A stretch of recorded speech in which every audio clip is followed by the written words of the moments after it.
2022년 5월 11일 수요일입니다.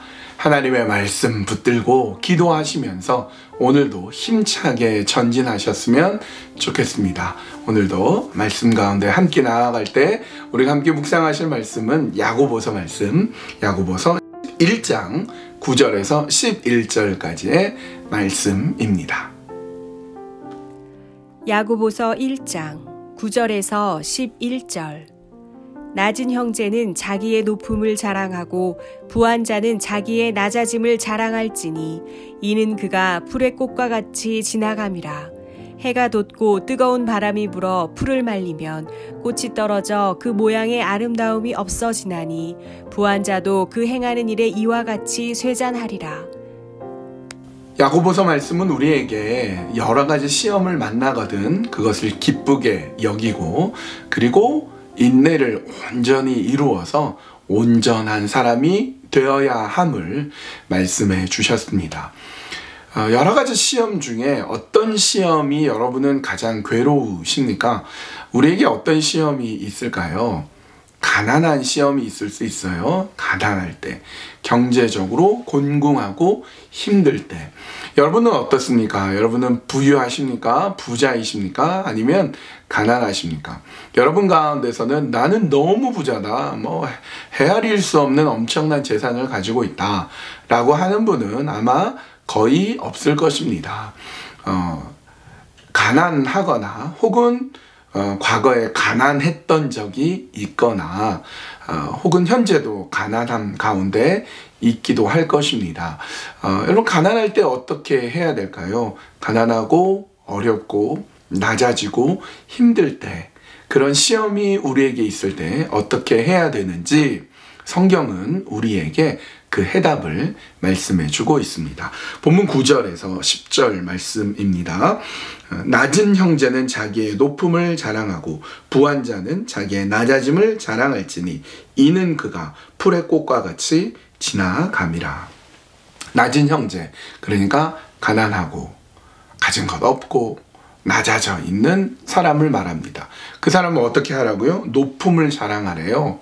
어떻게 높음을 자랑할 수 있죠? 온 천지 만물을 지으신 하나님 아버지가 우리의 하나님이시고 우리의 아버지라는 사실을 믿고 깨닫고 비록 가진 거 없지만 비록 낮아져 있지만 당당하게 허리를 펴고 어깨를 펴고 살아가야 된다 이렇게 말씀하십니다. 반면에 부한 사람은 낮은 것을 자랑하라 이렇게 말씀합니다. 부유하고 많은 것을 가진 사람은 하나님 앞에서 사실은 내가 아무것도 아님을 깨달아 영원하시고 거룩하신 하나님 앞에서 내가 죄인이며 아무것도 아닌 존재라는 것을 깨닫고 알고 믿고 낮아지고 겸손하고 겸손해야 된다 이렇게 말씀하고 있습니다. 왜냐하면 이는 그러니까 부유한 것은 들의 꽃과 같다. 풀의 꽃과 같이 지나갑니다. 이렇게 말씀하고 있습니다. 여러분 캘거리에는 제가 1년 7개월째 이렇게 살아가다 보니까 패턴이 있음을 알게 됩니다. 겨울에는 눈을 치웁니다. 그리고 여름에는 잔디를 이렇게 정리를 해야 됩니다. 가을에는 낙엽을 치워야 되죠. 그런데 이 잔디를 치울 때 민들레꽃이 피는 경우가 있습니다. 지금도 제가 오늘 보니까 마당에 민들레 노란 꽃이 몇 개가 피어 있더라고요. 저는 민들레꽃을 참 좋아하는데 여기에서는 조금 다른 것 같아요. 민들레꽃이 피면 이제 그것이 잔디밭을 다 망칠 수 있기 때문에 뽑아줘야 됩니다. 그래서 물을 잔뜩 주고 땅이 좀 흥건해지면 손으로 일일이 다 뽑았습니다. 이제 이번 여름에도 그렇게 해야 되겠지요. 그런데 여러분 이 민들레꽃은요 노란 꽃이 쫙 핀 다음에 금방 이게 지더라고요. 금방 하얗게 변해서 민들레 홀씨가 되어서 이게 쫙 씨를 뿌리게 됩니다. 부한 것도 그와 같다고 성경은 말씀하고 있습니다. 천년만년 계속 부유하고 넉넉하고 모든 것을 가지고 있을 것 같지만 그런 시간은 잠깐일 뿐이라는 거예요. 그러므로 어떻게 해야 돼요? 겸손하고 낮아지고 낮아질 수 있어야 됩니다. 그렇게 보면 우리의 인생의 대부분은 가난해요. 대부분은 가난합니다. 부를 좀 얻어도 그건 잠깐일 뿐이고 그에 상대적으로 시간이 너무 없다거나 건강이 약화되었다거나 되게 낮아지는 수가 있는 거죠.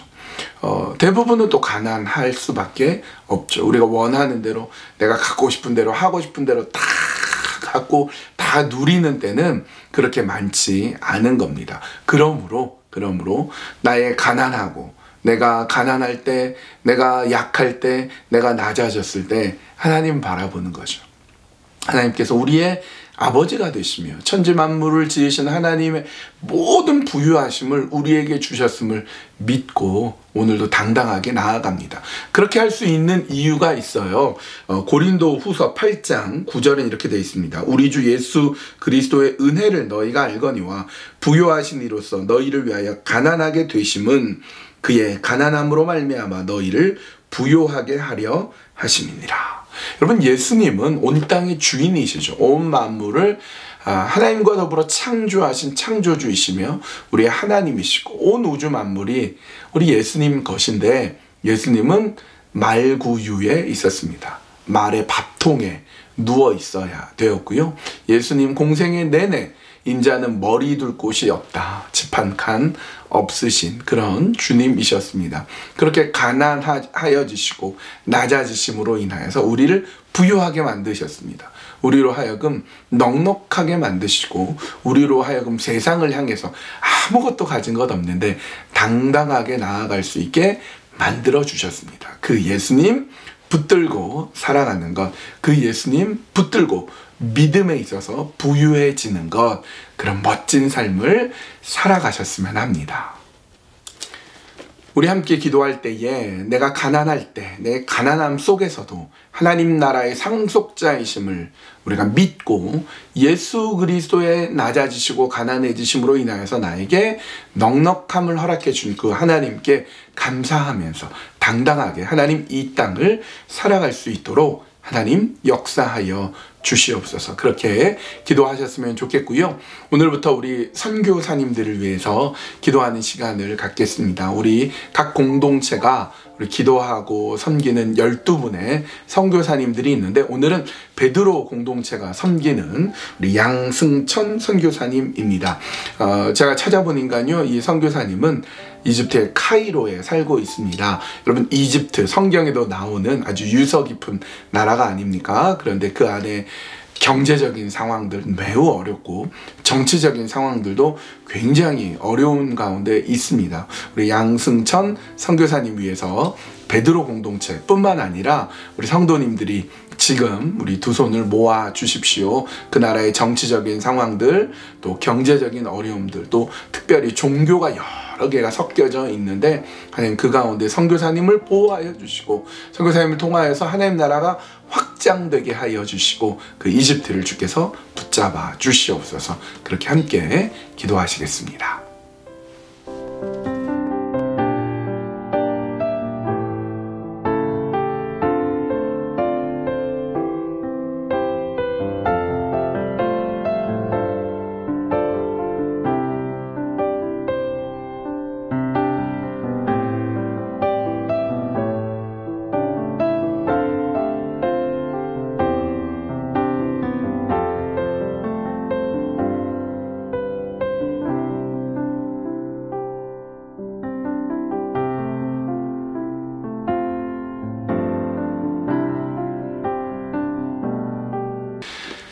하나님, 우리는 가난합니다. 우리는 낮아 있습니다. 그러나 우리가 당당할 수 있음은 우리 예수님께서 나를 위하여 가난해지셔서 나에게 부함을 허락해 주셨다는 것을 믿기 때문입니다. 하나님, 내가 그렇게 주님 앞에서 주님 안에서 서 나가기를 원하오니 하나님 크고 놀라운 은혜로 나의 연약함, 나의 낮아져 있음, 나의 가난함을 보살펴 주시고 우리가 오늘도 이 땅을 살아가면서 당당하게 하나님의 자녀로서 힘차게 살아갈 수 있도록 인도하여 주시옵소서. 이집트 카이로에서 사역하고 있는 양승천 선교사님을 위해서 기도합니다. 이집트는 오랜 역사와 또 오랜 세월 또 성경에까지 등장하는 나라이지만 지금 이집트의 상황이 쉽지가 않습니다. 특별히 코비드 기간을 지나면서 경제적으로 많이 어려워져 있을 뿐 아니라 그 나라의 다양한 종교적인 상황들 속에서 우리 선교사님들이 많이 어려울 텐데 특별히 양승천 선교사님 지켜주시고 보호하여 주시고 이끌어 주시어서 어려움 속에서도 함께 해주시는 그 하나님을 의지하고 바라보고 그래서 당당하게 하나님 나라의 귀한 주인으로서 살아가는 우리 양선교사님 될 수 있도록 인도하여 주시옵소서. 온전히 주님께만 맡겨드리오며 예수님의 이름으로 기도합니다. 아멘. 예, 오늘 수요일입니다. 수요일은 오늘 수요 예배가 있습니다.